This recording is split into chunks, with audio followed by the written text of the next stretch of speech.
Bonjour à tous et bienvenue dans ce nouvel épisode du podcast NFL de The Free Agent, l'épisode numéro 2 de cette saison 2021. Aujourd'hui, au programme, la première semaine qui commence dès demain, dès jeudi, avec les Cowboys qui se rendront à Tampa Bay pour défier les Buccaneers, champions en titre. Et pour parler de cette première semaine de compétition qu'on attend tous avec une impatience de fou, j'ai Michael. Salut Mika. Salut Charles, salut tout le monde. Et le fan numéro 1 en France et inconditionnel de Justin Herbert, Damien Vigiotolo. Salut à tous, salut Charles. Bon les gars, ça y est, l'attente est terminée depuis février et ce match absolument incroyable entre les Chiefs et les Buccaneers et le 7e titre de Tom Brady. Ça y est, la saison régulière va commencer, les choses sérieuses commencent. La pré-saison, on sait tout ce que c'est et vous l'avez dit la semaine dernière, on ne peut pas tirer grand-chose de cette pré-saison. Dès demain, sur beIN Sport, vous pourrez suivre la rencontre entre les Tampa Bay Buccaneers et les Dallas Cowboys du revenant Dak Prescott qui affrontera le champion en titre, qui remet sa couronne en jeu pour aller chercher un back-to-back inédit. Je vous propose donc les gars de passer un petit peu en revue cette première semaine. On va essayer de faire ça assez rapidement puisque c'est la première semaine, donc effectivement on n'a pas encore trop d'enseignements à tirer. Mais déjà pour ce premier match, Michael, qu'est-ce que tu en penses? Est-ce que c'est déjà un petit peu plié d'avance comme on peut le lire un petit peu partout dans les médias américains? Alors écoute Charles, déjà pour ce premier match, enfin on va retrouver de la NFL pour commencer. Ça va faire plaisir. On va retrouver aussi Dak Prescott, donc ça va aussi ravir tous les fans des Cowboys et tous les fans de quarterback d'un certain niveau, parce que franchement l'année dernière c'était un peu moche de le voir quitter la saison comme ça. Après, concernant le match en lui-même, est-ce que c'est plié? C'est vrai que les Buccaneers ont été très très très bons sur la fin de saison l'année dernière, on l'a vu. Ils se présentent avec la même équipe à peu de choses près que celle du titre, donc pas beaucoup de changements à part que tout le monde a pris quelques mois de plus. Je pense qu'ils vont encore être au rendez-vous, évidemment. Je pense qu'ils vont encore être très forts. Est-ce qu'ils seront très forts dès le début de saison? Ça, par contre, j'en suis pas sûr. C'est quand même une équipe qui ça a été un peu un diesel l'année dernière. Alors évidemment, avec tous les changements qu'il y avait eu au printemps, c'est un peu normal et je pense qu'il y aura moins ce temps de rodage cette année. Mais je serais pas étonné de les voir monter en puissance petit à petit et de pas démarrer forcément très très fort dès demain face aux Cowboys. Pour toi, Damien, même logique, un diesel, malgré, et Michael, je pense que tu le soulignes et c'est super important de le dire, que cette fois-ci, il y aura eu une vraie intersaison et dans toutes les déclarations qu'on a pu lire de Tom Brady, etc., on sent que ça a été bénéfique, d'autant plus que le groupe reste quasiment le même que l'année dernière. Donc forcément, les automatismes seront plus simples à trouver. Donc Damien, pour toi, les Buccaneers gagnants ou pas? On verra. Je pense que c'est un gros test. C'est un gros test. Moi, je pense que, après, c'est difficile de parler des Buccaneers du début de saison. Je pense exactement comme Michael, que c'est vraiment une équipe qui est montée en puissance. En fait, on se souvient des Buccaneers, de playoffs, des post-season, des Buccaneers qui ont été transcendés. Ça n'a pas toujours été le cas pendant la saison, malgré quand même une bonne saison. Mais c'était aussi une saison sans il n'y avait pas d'intersaison, c'était pas une saison normale, donc il y avait beaucoup de choses qui étaient en train d'être ajustées à Tampa Bay, qui ont été ajustées ensuite. Donc on verra, c'est un gros test, et c'est très difficile d'évaluer cette équipe des Cowboys, puisque il y a ce gros retour de Dak Prescott, il y a CeeDee Lamb qu'au final on a vu, mais on n'a pas vu à son potentiel maximum parce qu'il n'y avait pas de quarterback pendant les 3 quarts de l'année. Pareil, Ezekiel Elliott, bon, c'était son fantôme. Donc, la défense, elle s'est encore améliorée. Il y aura beaucoup de choses très intéressantes à regarder du côté des Cowboys, peut-être plus encore que les Buccaneers, a priori, il n'y a pas de raison pour que leur niveau ait baissé. Bien au contraire, comme vous dites, je pense qu'il aura même sera au moins pareil, ou voilà, il aura même peut-être augmenté, vu qu'ils ont eu l'occasion de former des automatismes, ce qu'ils n'ont pas fait avant. Mais les Cowboys seront intéressants à regarder, et ce sera l'occasion pour eux aussi, pour les Cowboys, de montrer qui ils peuvent être et qui ils aspirent à être, puisque en réalité, là, c'est les Buccaneers qui ont tout à perdre. C'est vraiment les Cowboys sont dans la situation où ils peuvent aller réaliser un upset, comme on dit en college football. C'est un petit avant-goût des pronos qui seront de l'équipe, des petits choix de l'équipe qui vous seront communiqués dès demain. Effectivement, vous verrez que Damien a eu un choix un petit peu différent du reste de l'équipe, et ça se sent dans son analyse du match. Donc oui, effectivement, c'est le premier match aussi. Je crois que Tom Brady est plutôt bon dans ses matchs d'ouverture d'après Super Bowl, d'après victoire au Super Bowl. Moi, je vois clairement effectivement les Buccaneers l'emporter, et je pense que ça risque d'être un petit peu compliqué pour Dallas. Zach Martin n'est pas là. Ezekiel Elliott, à voir quel niveau il aura. On sait que maintenant il est capable il est extrêmement capable d'emballer des cadeaux, et après les divers tutos YouTube qu'il a pu regarder. Mais donc à voir. Je suis pas sûr que Dallas ait les reins suffisants pour aller embêter Tampa Bay, surtout à domicile, à mon avis. Mais bon, on verra demain. En tout cas, effectivement, comme tu le dis, Michael, on est super content de retrouver de la NFL, de la vraie NFL, pour cette saison. Oui, parce que la pré-saison, il faut quand même le dire, c'était pas vraiment de la NFL. Oui, non, voilà, on est d'accord avec ça. C'était cool parce que ça nous remettait un petit peu dans le jus. Mais bon, voilà, les choses sérieuses, elles commencent demain. Elles commencent demain soir. Et elles se poursuivront dimanche avec du coup pas mal de matchs dimanche. Alors bon, on va peut-être s'attarder sur des affiches qui valent le coup. C'est peut-être pas le mot que j'emploierais, mais Eagles Falcon. Qu'est-ce que vous pensez qu'est-ce que vous pensez de cette affiche? Est-ce que Matt Ryan et Jalen Hurts vont pouvoir être au niveau qu'on attend? Ouais, je pense, hein. Je pense que ça sera très intéressant à suivre, surtout offensivement pour les deux équipes, à mon avis. Je pense pas que ce sera vraiment un match de défense. Je suis très, très, très, très, très, très curieux de voir Jalen Hurts, qui est un quarterback que j'apprécie énormément. Du coup, en tant que vrai titulaire cette saison, avec Devonta Smith, voir comment la transition va se passer entre le college football et la NFL pour Devonta Smith, et comment cette association va se faire entre les deux joueurs. Je suis vraiment très, très curieux de cette équipe des Eagles. Je pense qu'elle a un énorme potentiel offensif, et ça va être très intéressant à suivre. Pour toi, Mika? Bah écoute, moi je suis assez d'accord avec Damien, mais surtout j'ai envie de voir aussi les Falcons sans Julio Jones, du coup, Julio Jones, puisque il est parti durant l'intersaison. Ça va faire bizarre, je pense, à Matt Ryan, et j'attends vraiment de voir ce que peut donner cette saison des Falcons avec cette attaque un peu diminuée. Je suis plutôt optimiste avec les Eagles. Je pense que Jalen Hurts, ça va lui faire du bien aussi d'être dans cette position de vrai titulaire. Et il va avoir du soutien du coup avec Devonta Smith. Et je m'attends plutôt à une bonne saison des Eagles cette année. Je pense on va être surpris. À voir pour ces Eagles, un peu nouvelle version, avec vraiment Jalen Hurts installé au poste de quarterback.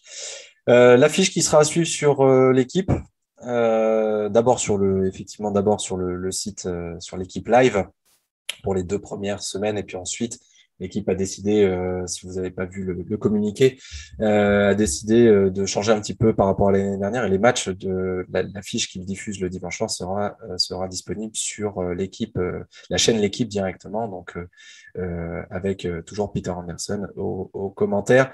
Bills Steelers, belle affiche. Les Bills sont largement supérieurs aux Steelers, surtout sans TJ Watt. Nickel. Ouais, clairement. Je pense que les Bills, en plus, cette année, vont être encore une équipe sur qui il faut compter. L'année dernière, ils se sont fait sortir du coup par les Chiefs. Et je pense qu'on les retrouvera en playoff. On va les retrouver très, très forts. L'équipe a très peu bougé aussi. Par contre, je pense qu'elle a gagné en maturité. Je pense que l'élimination en playoff aussi, quelque part, va leur faire du bien parce que je pense qu'elle va les faire monter aussi au niveau de la maturité et de la façon d'appréhender ces matchs-là. Et j'espère surtout qu'on va retrouver un Josh Allen encore plus fort cette année. Euh, pour moi, les Steelers, c'est vraiment une franchise sur le déclin. Enfin, on a un Ben Roethlisberger qui est quand même sur ces dernières années, c'est vraiment la fin de sa carrière. Autour de lui, je suis pas sûr que ça tienne la route non plus. Un Juju Smith-Schuster en dessous de ce qu'on a pu le voir faire auparavant. Donc je pense que c'est vraiment une belle affiche, mais avec des Steelers un peu sur le déclin et des Bills pour le coup qui montent en puissance. Et je serais pas étonné cette année de les voir aller, pourquoi pas, jusqu'au Super Bowl. Tu n'es pas le seul pour le Super Bowl. C'est un peu pas le consensus côté outre-Atlantique, mais beaucoup les voient aller très très loin. Damien, pour toi, là, les Steelers, la situation dans laquelle ils se trouvent, avec un quarterback voilà, qui est de plus en plus vieillissant, un jeu de course qui n'existe pas, et un TJ Watt qui était encore absent de l'entraînement aujourd'hui, euh, ça risque d'être compliqué face aux Bills quand même, surtout à Buffalo. Ouais, ouais, complètement. Et puis pour le jeu de course, c'est intéressant parce que il n'existait pas la saison dernière, mais c'est terrible parce qu'ils Oui. ont une ligne offensive qui est très solide. Ils ont un running back qui peut jouer. Là, cette année, ils en auront un qui peut clairement jouer parce qu'on va avoir Najee Harris, l'ancien running back d'Alabama titulaire. En plus, les Bills, c'est une équipe qui avait un petit peu de mal contre les courses l'an dernier. Donc bon, ça aurait été un coup à jouer. Ça m'étonnerait encore une fois que les Steelers jouent ce coup-là parce qu'ils sont d'une inoriginalité terrible quand il s'agit de mettre en place un jeu de course et c'est assez alarmant. Et c'est ce qui va. Il y a tellement de choses. Je suis tout à fait d'accord avec tout ce que vous avez dit. Hein. Je suis vraiment pas très optimiste pour les Steelers cette année. Bengals Vikings. Michael, les Vikings enfin Bah, de retour, les vrais ouais, je Vikings. pense. Je pense le retour des Vikings. Ils ont l'équipe pour. En tout cas, il y a suffisamment de talent dans cette équipe pour faire une bonne saison. Que ce soit Justin Jefferson qui a explosé l'année dernière pour sa première année, mais même défensivement, des joueurs comme Harrison Smith. Enfin, je pense qu'il y a Dalvin Cook aussi offensivement. Je pense que cette équipe a vraiment des possibilités, ça tient un peu de choses. Kirk Cousins, c'est l'un des éléments, je pense, qui vraiment a les clés pour remettre tout ça en route. J'espère qu'il fera une bonne saison parce que je pense vraiment qu'il mérite mieux que ce qu'ils nous ont montré l'année dernière. Et on verra pour l'ouverture ce que ça donne. La pré-saison n'a pas été terrible, mais bon, encore une fois, avec les remplaçants, on verra là en ouverture ce que ça donne. Damien, est-ce que Jamar Chase va enfin attraper une passe? Oui, il va en attraper une et je pense plus qu'une quand même. C'était vraiment une anomalie ce qui s'est passé en pré-saison. C'est incompréhensible. On pourrait éventuellement l'expliquer par le fait qu'il n'a pas joué l'an dernier. Mais enfin, ça paraît incroyable pour un joueur de son calibre ce qui s'est passé. Je pense qu'il n'était juste pas dans le rythme et qu'il va trouver son rythme. Ça sera un bon test pour les deux équipes. On va voir si ça va faire déjà regretter dès le premier match aux Bengals de ne pas avoir sélectionné un bon joueur en ligne offensive.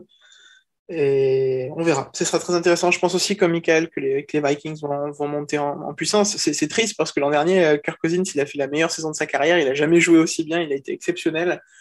Et la défense était catastrophique. Donc, s'il arrive à faire peut-être pas aussi bien, mais peut-être un tout petit peu moins bien comme il fait d'habitude, et que la défense joue mieux, ils vont être vraiment dangereux. Lions 49ers. Les débuts de ce bon vieux Jared face à un véritable ogre, Michael. Oui, bon, pour les Lions, j'ai pas grand-chose à dire. Je Oui. pense que ça va être une saison très compliquée pour eux. Pour moi, en plus, le trade de Matthew Stafford leur a fait perdre en qualité au poste de quarterback. Je n'ai pas une très grande estime pour Jared Goff. Donc, je pense que la saison va être très difficile. Il ne faut pas oublier aussi qu'au-delà du poste de quarterback, ils ont perdu Kenny Golladay qui est parti aux Giants.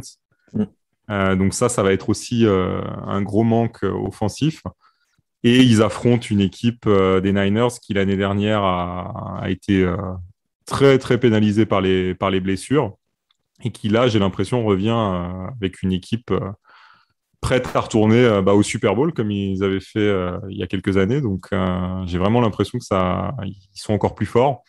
Il y a cette question du poste de quarterback qui va tomber à un moment donné de la saison, probablement. On sait que c'est Jimmy Garoppolo qui va commencer en tant que starter. On verra pour combien de temps, parce qu'en plus, on sait que Jimmy G a quelques petits problèmes de santé assez réguliers, donc souvent blessé. Ça va être le seul point, à mon avis, pour eux qui va être déterminant, évidemment, et ça va être un point à régler, je pense, durant la saison.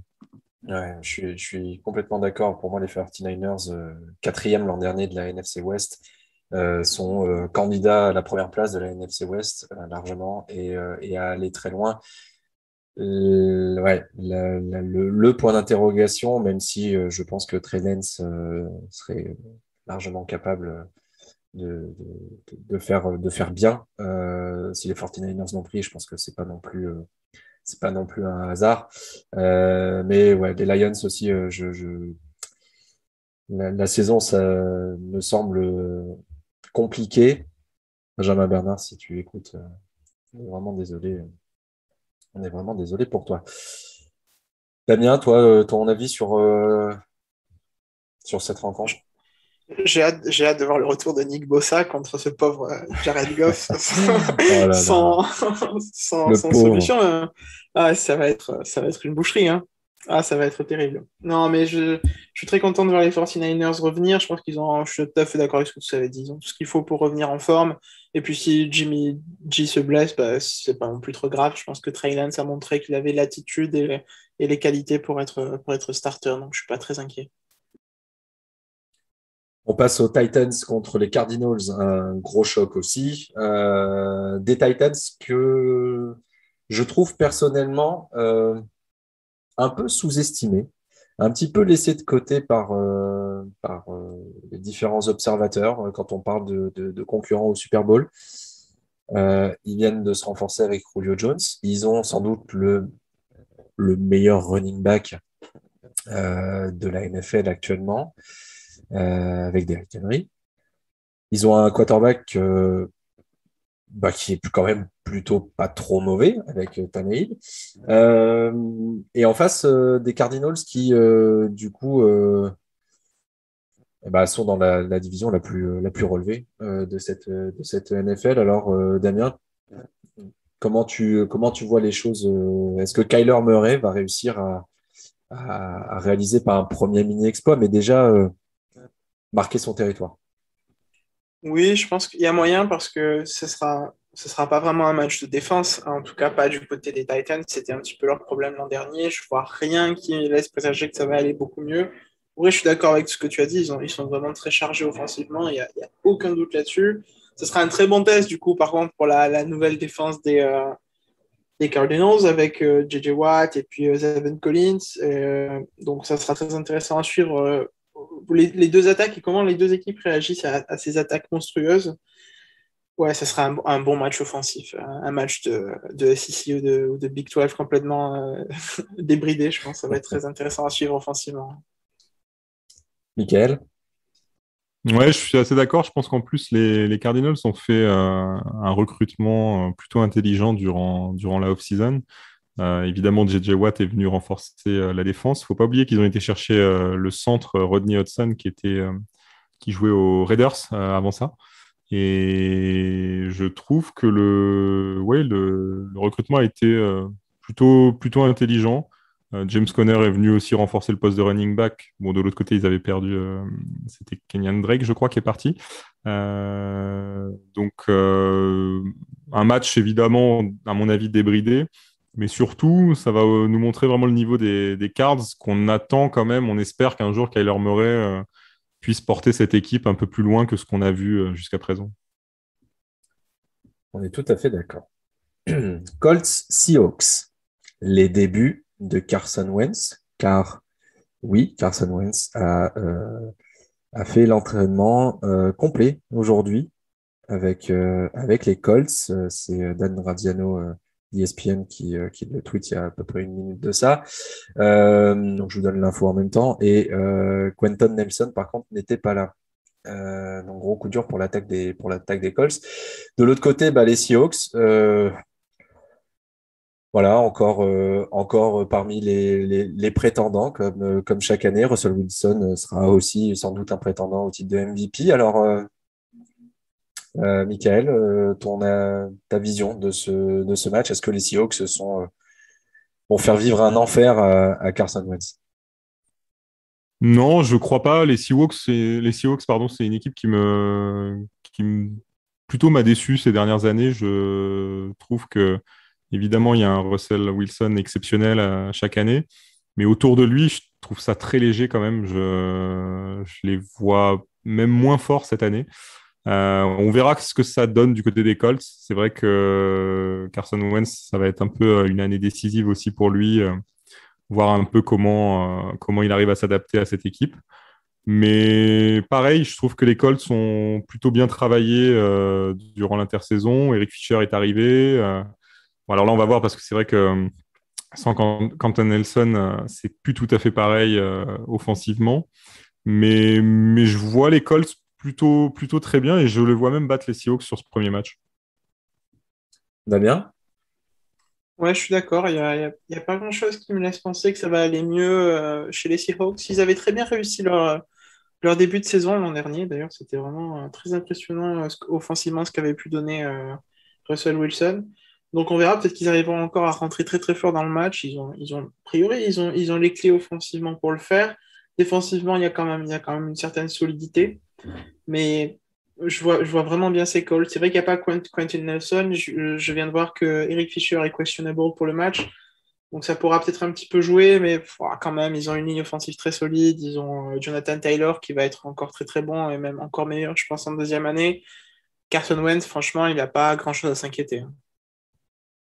Oui, a priori, la ligne devant lui a réussi à protéger Rivers l'année dernière. Donc, a priori, il devrait pouvoir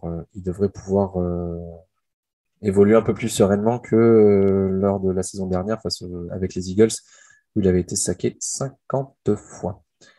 Washington, Los Angeles Chargers. Allez, vas-y Damien, dis-nous que Justin Herbert va être MVP cette saison. Ouais, c'est une évidence, j'ai même pas besoin de le dire. Tu l'as dit pour moi de toute façon. Non, mais ça va être un match très très difficile. Hein. Par contre, ça va être un gros test. Chase Young va être. Enfin, il est incontrôlable ce mec de toute façon. Il est vraiment terrible. Il a pas changé. Hein. Je me rappelle la première fois que je l'ai vu à Ohio State, je me suis dit qui c'est ce fou et, Qui êtes-vous, monsieur?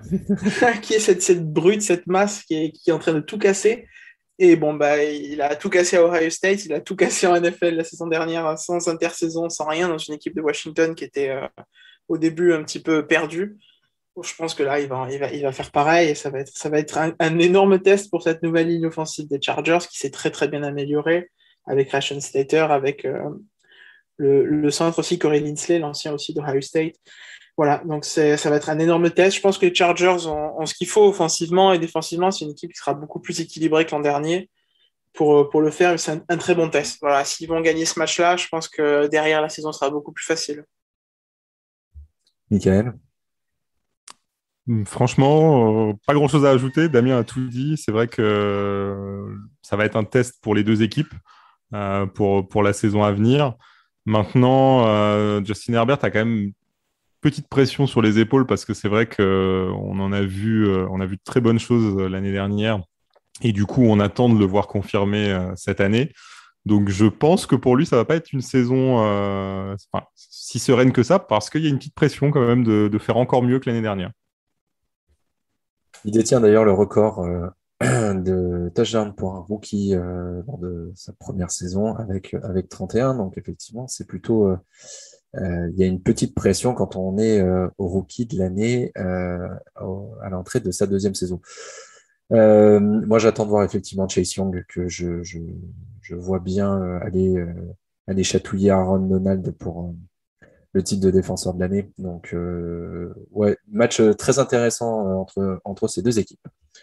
Les Panthers contre les Jets. Sam Darnold face à son ancienne équipe et leur nouveau quarterback, Zach Wilson. Mika, Écoute, moi, ces Panthers? que je retiens surtout de ce match, c'est le retour de Christian McCaffrey qui avait été blessé Aussi toute la saison dernière.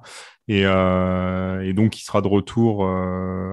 Alors, j'ai vu c'était confirmé, donc il était bien de retour. Donc, ça, c'est une très bonne nouvelle pour eux. Après, Sam Darnold, à voir. Je ne sais pas vraiment quoi penser de lui. Ça va être aussi une saison un peu charnière pour lui parce que il est attendu pour diriger l'attaque des Panthers. Et en plus, Sam Darnold, c'est un quarterback qui est encore jeune. Donc, à voir s'il arrive à s'imposer comme un franchise quarterback. Ça va être un peu le test pour lui. Côté Jets, à part Zach Wilson, il n'y a pas grand-chose à retenir. Je pense que Wilson fera une bonne saison. Malheureusement, il n'a pas autour de lui les armes pour vraiment tirer des résultats avec cette équipe. Damien? Oui, je suis absolument d'accord, hein. J'ai beaucoup aimé ce que j'ai vu de Zach Wilson en pré-saison. Je l'ai trouvé très, très précis, très calme, très, très en contrôle de tout. Et ça me laisse présager aussi de très bonnes choses. En plus, sa meilleure arme, ce qui aurait pu être sa meilleure arme en attaque, Corey Davis, a été testé positif au coronavirus. On ne savait pas s'il était vacciné ou pas, et donc s'il n'était pas vacciné, il n'allait pas pouvoir revenir. Donc, ce sera aussi un gros problème, et ce sera difficile pour les Jets, c'est certain. Match suivant, c'est peut-être pas l'affiche qui fait le plus rêver.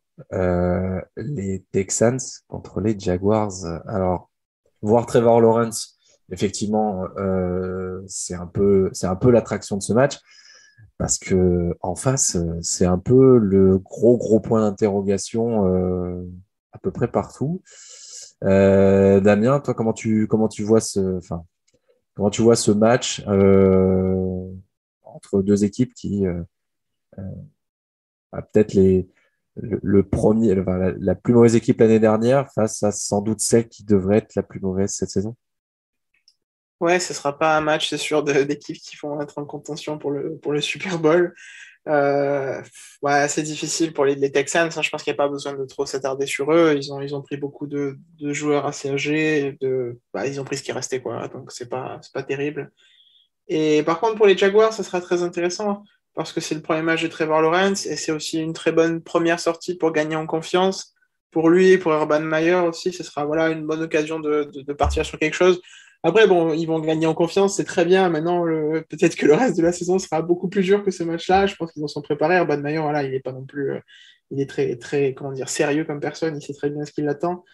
Mais voilà, ce serait très intéressant de voir Trevor Lawrence. C'est toujours très excitant de voir le premier choix de la draft, surtout quand c'est Trevor Lawrence. Donc ce sera vraiment très intéressant à suivre. Mika? Ouais, c'est vrai que c'est un match qui aurait pu s'apparenter à un duel de quarterback et qui finalement le sera pas parce qu'on connaît la situation avec Deshaun Watson. Pour les Texans, la saison va être très très compliquée, je pense. Maintenant, ouais, voir le début de Trevor Lawrence, j'ai vraiment hâte de voir justement comment il va s'adapter à la NFL. Les Jaguars, pour moi, c'est un peu, on parlait des Jets tout à l'heure, mais on sait que c'est des équipes qui vont avoir besoin d'un certain temps pour se construire. On espère pour elles qu'elles ont trouvé leur QB et maintenant il va falloir construire autour d'eux. Donc c'est sûr que ça va pas se faire dès la première année, dès les premiers matchs. Maintenant, comme disait Damien, Urban Meyer sait ce qu'il doit faire. Il sait exactement quel effectif il a aujourd'hui et dans quelle direction il doit aller. Donc, ça va être toujours intéressant de voir ce premier match, voir comment l'attaque se met en place. Mais on sait que la saison aussi des Jaguars sera longue et compliquée, à moins que Trevor Lawrence vraiment nous montre qu'il est si exceptionnel que ça. Une des plus belles affiches de ce dimanche de NFL entre les Chiefs et les Browns, un remake du Divisional Round de l'année dernière où les Browns étaient passés à un cheveu d'éliminer les Chiefs. Comme d'habitude, de toute façon, avec les Chiefs, on est toujours à un cheveu de les éliminer. Damien, qu'est-ce que tu en penses? Est-ce que ce sera serré? Est-ce que les Chiefs sont encore une fois supérieurs aux Browns ou est-ce que Baker Mayfield et toute son armada va réussir à créer l'exploit?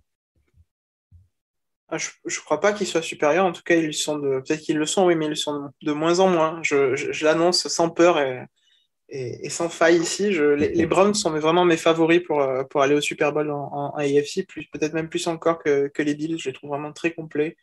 Ils ont évidemment Baker Mayfield, qui est un très très bon quarterback et qui s'est révélé être ce quarterback qu'on espérait qu'il allait être. Ils ont un énorme jeu de course, peut-être un des meilleurs de la ligue, en tout cas un des meilleurs duos de la ligue.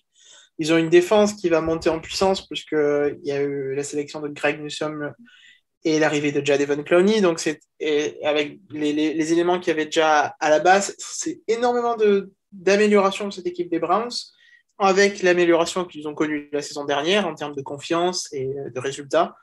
Je suis vraiment très très curieux de voir ce match. Je pense qu'on va avoir une surprise. Michael? Je crois pas vraiment à la surprise. Je pense que les Browns ont une très très bonne équipe, ça je suis d'accord. L'apport en plus de Greg Newsome et de Jadeveon Clowney, à mon avis, va être très important pour eux et très impactant.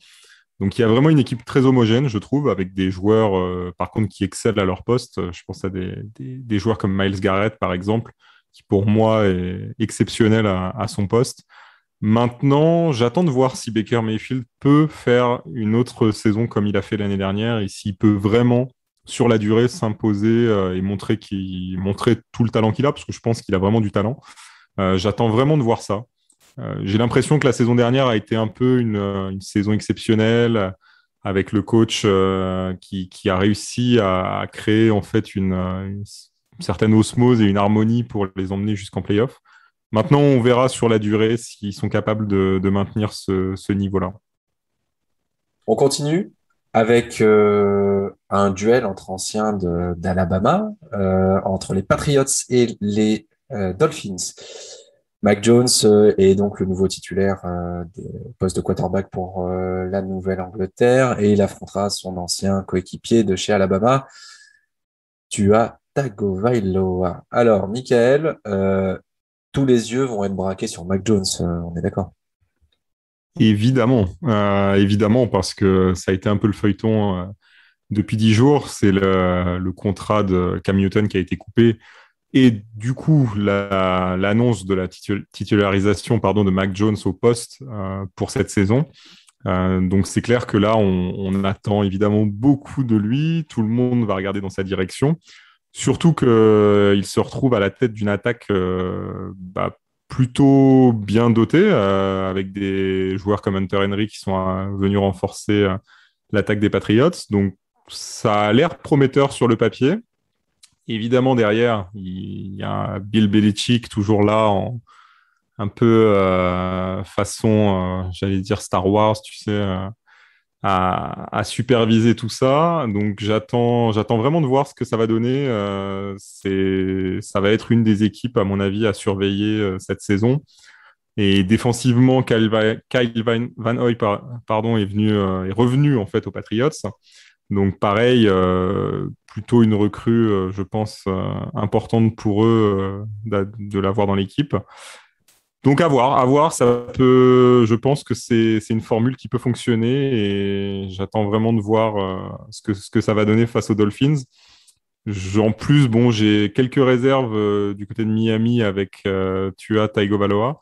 Je pense que même à Miami, on a des réserves sur lui. Est-ce qu'il est vraiment le quarterback du futur pour la franchise? Je suis pas sûr. Là, justement, en plus, on en parlait avant le podcast, mais Miami a révélé ses capitaines pour la saison. Il n'est pas dedans, ce qui est quand même très étonnant parce que ce soit les quarterbacks rookies ou ceux de deuxième année, ils sont tous quasiment capitaines dans l'équipe. J'ai vu que Trevor Lawrence allait être capitaine, Justin Herbert, Joe Burrow était déjà capitaine l'année dernière. Et lui ne l'est pas, donc c'est quand même très étonnant. On n'a pas l'impression que la franchise de Miami mise tout sur lui. Damien, ton avis sur le duel fratricide d'Alabama? Ça sera un match très intéressant de toute façon, puisque les Patriots sont énormément améliorés et ils ont annoncé la couleur. Ce qui s'est passé l'an dernier, c'est plus possible. Ils ont un super duo de tight ends, comme tu as dit, avec Hunter Henry et Johnny Smith. Ils ont une défense qui s'est améliorée aussi, leur ligne offensive s'est améliorée.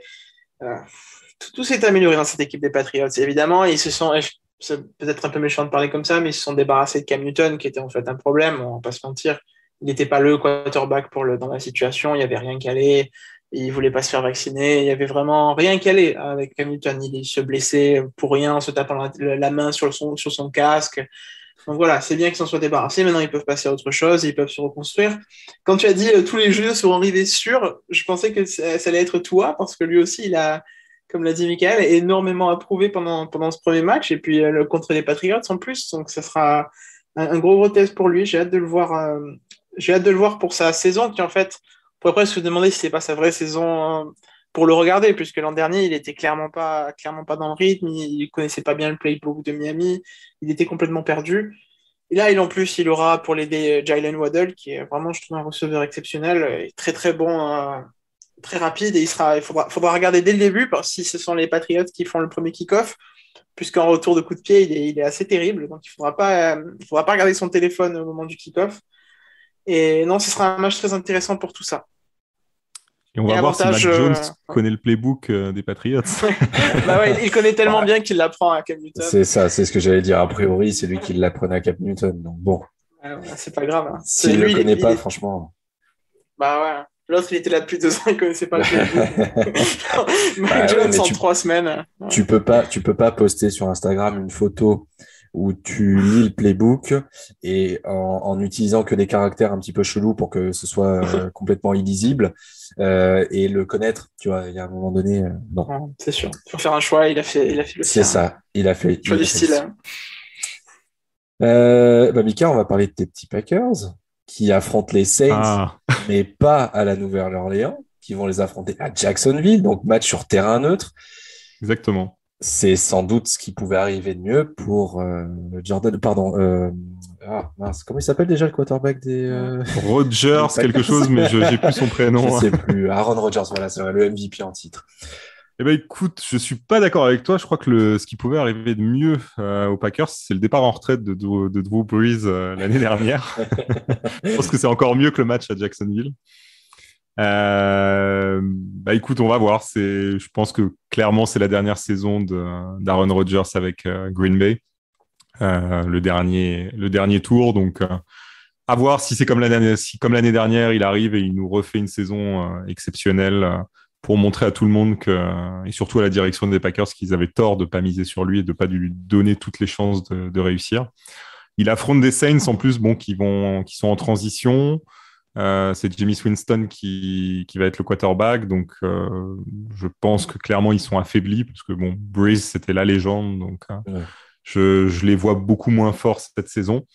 Mais ça reste un match, ça reste un super match. Hein. Enfin, voir Rodgers, Kamara et compagnie, Michael Thomas sur un terrain, ça va être forcément un plaisir. Mais j'ai hâte de voir les Packers parce que j'ai du mal à situer le niveau de l'équipe. Je crois pas que l'équipe se soit vraiment renforcée durant cette intersaison. En tout cas, pas là où ils en avaient besoin. Donc à voir. Ça va être de toute façon très ouvert du côté de la NFC parce que je pense qu'à part les Bucks, personne n'est vraiment dominateur de ce côté-là. Et en plus, on a des Saints affaiblis, donc ça va être très ouvert et très intéressant. Pour toi, Damien? Oh, je pense qu'on va assister à la mort des Saints, et puis après, c'est pas grave, ils vont pouvoir se reconstruire Carrément. après ça. Ah Carrément. oui, ah non, je suis. C'est Jordan L'optimisme. qui va être. Franchement, c'est Jordan qui va être content quand il va Ah écouter ouais. l'épisode. Il va dire ah oui, enfin quelqu'un qui Alors, met la mort les Saints. alors, en fait, mon intervention était sponsorisée par Jordan, il m'a payé Ah d'accord, c'est 150 pour euros pour. ça, c'est pour ça. Voilà, donc c'est voilà. Non, sérieusement, je suis très inquiet pour les Saints parce qu'il y a eu de nombreux départs. Déjà le départ de Drew Brees à la retraite, et puis Michael Thomas sera pas là avant la moitié de la saison. Ouais. Et puis quand il va revenir, on ne sait pas ce qu'on va récupérer parce que l'an dernier c'était vraiment pas ça. Pourtant, je l'apprécie beaucoup, hein, mais je suis très très déçu par son comportement et de deux ses performances récentes. Et ils ont perdu aussi ils ont perdu Joe Lombardi, le coordinateur offensif qui est parti chez les Chargers. C'est quand même un gros départ pour un coordinateur offensif qui avait mis en place ce jeu aussi réussi autour de Drew Brees. Jameis Winston, bon, bah, il n'était pas parti des Tampa Bay Buccaneers pour rien. C'est pas pour rien qu'ils s'en sont débarrassés. Et c'était vraiment catastrophique. À part, il y avait énormément autant de touchdowns que d'interceptions. Donc, Il a des petits problèmes d'interception, en fait. Ouais, voilà, c'est ça. Je Très crois que c'est léger, 30-30, hein, il me semble, hein, cette Ouais. fameuse saison à C'est ça, 30-30. ouais. Voilà, donc c'est un peu un problème, ça s'additionne pas. En général, c'est plutôt un mauvais signe. Donc non, je suis vraiment très inquiet pour les Saints pour cette saison. Ils ont tendance aussi à tout donner et puis des fois avoir des petits passages à vide. Mais c'est très bien si jamais ils font une mauvaise saison, comme ça ils pourront se reconstruire, sélectionner un vrai quarterback et puis se remettre en question. Certainement peut-être laisser partir Michael Thomas et récupérer quelque chose d'intéressant en contrepartie. Non, mais je pense que je suis pas très optimiste, mais c'est une bonne chose. Allez, go Pax, go. Giants Broncos. Bon, Teddy Bridgewater face à Daniel Jones et le retour a priori, c'est un peu chaque jour on a un peu tout et son contraire de Saquon Barkley, monsieur quadriceps surdéveloppé. Damien, un avis sur cette rencontre? Est-ce que le choix de Teddy Bridgewater est le bon pour toi pour ces Broncos? Je suis partagé. Après, voilà, c'est Vic Fangio, c'est un coach très, très conservateur, donc forcément, il voit arriver, enfin, il voit pas arriver. Là, il a fait venir, Teddy Bridgewater, un quarterback très conservateur. Alors, il est très, très content. Donc, logiquement, donc en soi, c'est pas une si grande surprise que ça, à la différence de Drew Lock qui est un petit peu plus, qui prend un peu plus de risques. Voilà, Teddy Bridgewater, il va pas aller chercher de gros risques. Ce sera un très bon match si on aime la défense, je pense, par contre, parce que la défense des Broncos était très solide l'an dernier, enfin, en tout cas, elle a montré des choses solides à des moments et un peu moins à d'autres. Et elle s'est encore améliorée de façon assez solide et assez intéressante. Et la défense des Giants, voilà, est très, très solide. Petit avantage aux Giants, je pense, parce que surtout s'il y a Saquon Barkley, ils sont vraiment, vraiment améliorés de façon très, très complète. Et je les vois être une vraie menace dans leur division cette année.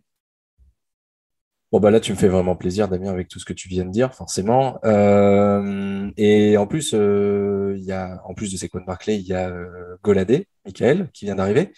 Oui. Donc un renfort de poids pour Daniel Jones dans une année extrêmement charnière pour lui, puisque il me semble bien que c'est sa 4e année de contrat, donc 3 ou 4e année. Donc l'extension et la prolongation de contrat devraient arriver. Donc si jamais ça se passe pas bien, il y a peut-être moyen que les Giants laissent passer leur tour cette année et aller chercher un quarterback à la draft. Donc qu'est-ce que tu penses, toi, des Giants et des Broncos aussi, bien entendu, sur ce match? Bah, moi, je rejoins Damien. Je pense que les Giants sont vraiment une bonne équipe et un effectif qui tient plus que la route. Alors, pour le premier match, là, j'ai vu qu'il y a beaucoup de joueurs qui ont des petits soucis physiques et dont on ne sait pas s'ils seront présents.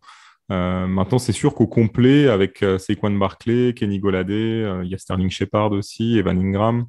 Il y a quand même du monde offensivement et même défensivement pour embêter pas mal d'équipes dans la ligue. Faut pas oublier en plus qu'ils n'ont pas été si mauvais que ça à la draft. Ils sont allés chercher Kadarius Toney, le receveur. Ils ont pris Aziz Ojulari en linebacker. Et pour moi, c'est deux joueurs plutôt des bons choix en fait qu'ont fait les Giants pour cette année. Maintenant, c'est clair. Ça va aussi tenir beaucoup à Daniel Jones. Est-ce qu'il est capable de gérer cette attaque et de produire du jeu, tout simplement, hein. C'est ce qu'on attend de lui. Et je pense qu'en tout cas, cette année, il n'y a pas d'excuse. Il a ce qu'il faut, il aura les joueurs qu'il faut. Ils ont aussi récupéré Kyle Rudolph des Vikings, le tight end. Donc, ça fait du monde quand même, hein. Ça fait beaucoup de monde offensivement. Et il est temps aussi que lui performe au niveau de l'attaque qu'il a à disposition. Après, côté Broncos, on parlait de Teddy Bridgewater. Je trouve que tout le monde est très dur avec lui. Moi, je trouve qu'il a fait plutôt une bonne saison l'année dernière. Alors, certes, il a un jeu plutôt conservateur. Certes, il lance pas 35 touchdowns dans la saison. Mais je trouve qu'il est plutôt pas mal. Et Drew Lock, de l'autre côté, je le trouve vraiment pas hyper sûr. Donc, je suis pas vraiment étonné du choix qui a été fait par les Broncos. À voir comment ça va prendre. Je trouve que c'est toujours compliqué, en fait, ces équipes qui ont deux quarterbacks qui se disputent le poste comme ça. C'est un peu aussi ce que j'attends de voir avec les Niners, on en parlait. C'est que quand on a deux comme ça, faire le bon choix, c'est pas toujours très simple pour un coach. Donc, à voir comment ça se passe. Avant-dernière affiche de ce dimanche, dernière affiche du dimanche, Rams, Bears. Bon, la question que j'ai envie de vous poser, et je vais te la poser à toi, Damien, est-ce que c'était logique, est-ce que c'est logique d'avoir mis Andy Dalton, quarterback numéro 1 des Bears? Alors, contre n'importe quel autre adversaire, non, c'est une honte.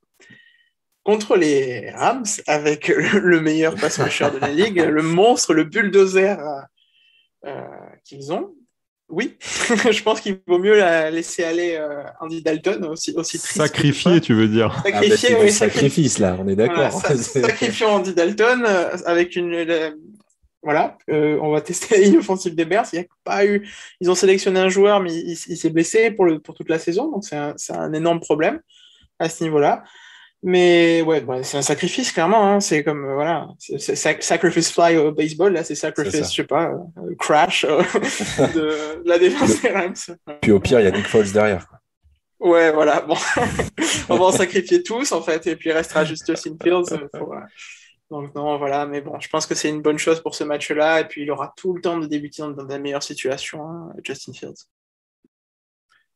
Michael, les Rams plus que jamais, à nouveau favoris pour retourner au Super Bowl cette saison et favoris face aux Bears dimanche.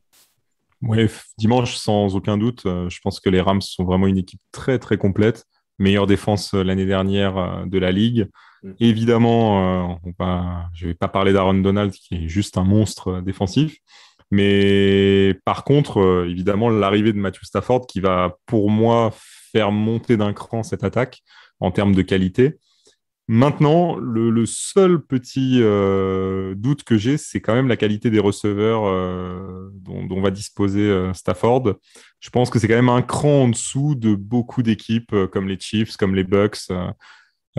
Pour moi, il aura pas autant de qualité au niveau des receveurs et c'est, je pense, ce qui risque de causer problème cette saison pour les Rams.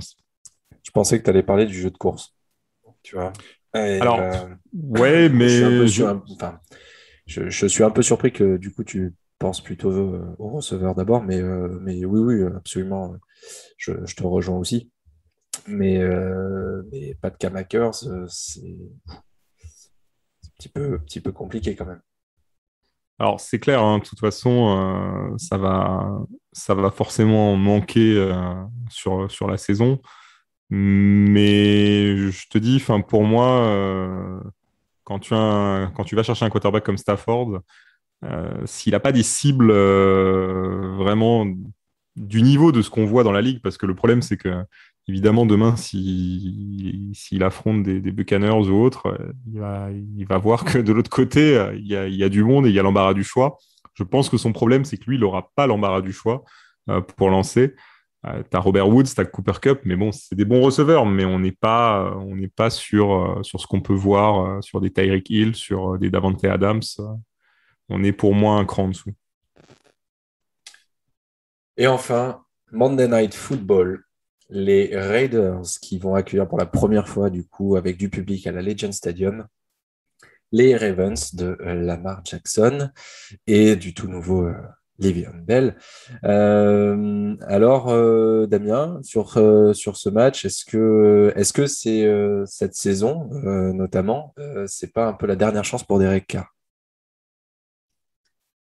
Oui, certainement. Après, j'ai l'impression que tout se passe très lentement chez les Riders, donc j'ai l'impression que même s'il y a encore une mauvaise saison, je sais pas, ils n'ont pas l'air de vouloir trop changer les choses. C'est une franchise qui m'inquiète, hein, honnêtement. Ils ont attendent perdu Rodgers, beaucoup de joueurs. c'est pour ça. Ouais, ils attendent Aaron Rodgers, le retour en Californie. Ah non, putain, ils sont punaise. Oh là. 1, 2, 3. Le Nevada. Non, ouais, ils sont plus en Californie, ça c'est fini. Ils sont plus en Californie. Retour au Nevada. Mais ils peuvent lui faire croire qu'ils sont encore en Californie. Ouais, ils vont essayer de lui faire croire qu'ils sont en Californie. Mais non, je suis vraiment très inquiet pour les Riders. Je vois. Alors, je pense que ce sera la pire équipe de l'AFC West.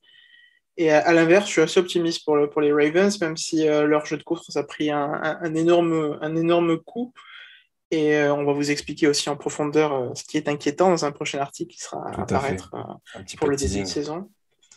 Mais je pense quand même qu'ils ont leur ligne offensive s'est améliorée. J'adore Rashad Bateman, c'est un excellent receveur qu'on n'a pas du tout vu la saison dernière parce que Minnesota était catastrophique. Et il va être très très bon, une très bonne aide pour Lamar Jackson. Donc non, je crois vraiment aux Ravens et je suis assez inquiet. Et puis j'ai pas beaucoup d'émotions pour les Raiders. J'ai l'impression que c'est assez vite ce qui se passe. Michael, es-tu aussi désespéré pour les Raiders que Damien? Ouais, je suis assez d'accord. En plus, je rejoins Damien sur un point, c'est que c'est une franchise qui met beaucoup de temps à changer les choses. Et je pense qu'ils sont vraiment dans la mauvaise direction, très clairement, depuis quelques temps. Je ne crois pas vraiment à John Gruden. C'est vraiment pas quelqu'un qui m'inspire un projet et qui va remettre les Raiders sur le bon chemin. Pour autant, je trouvais qu'il y avait des joueurs intéressants dans cette équipe, que ce soit Josh Jacobs, Henry Ruggs. Je trouve que c'est des bons joueurs. Et je pensais vraiment que ça allait être une base pour construire le futur. Et bizarrement, ça prend pas. Là, bon, de plus en plus, on parle évidemment d'un départ de Derek Carr. Donc, j'ai vraiment l'impression que ça va être la saison effectivement catastrophique et qui signera le départ de Carr et peut-être effectivement le lancement d'un nouveau projet derrière, mais je les vois pas du tout performer. Très bien, on a fait le tour de toutes les affiches de cette première semaine. Pardon. On fera un petit bilan, bien entendu, la semaine prochaine. On va, comme la saison dernière, on vous proposera chaque semaine le petit bilan du week-end de NFL et de la semaine qui vient de s'écouler. Merci Mickaël, merci Damien pour cet épisode. Merci Charles, merci à tous. Merci à tous, merci Charles. Merci à vous de nous avoir écoutés, de nous avoir suivis et de nous suivre au quotidien, que ce soit sur le podcast, sur les réseaux sociaux, le site et bientôt l'application. Petit teasing. On se retrouve très vite pour un nouvel épisode du podcast NFL de The Free Agent. À très vite.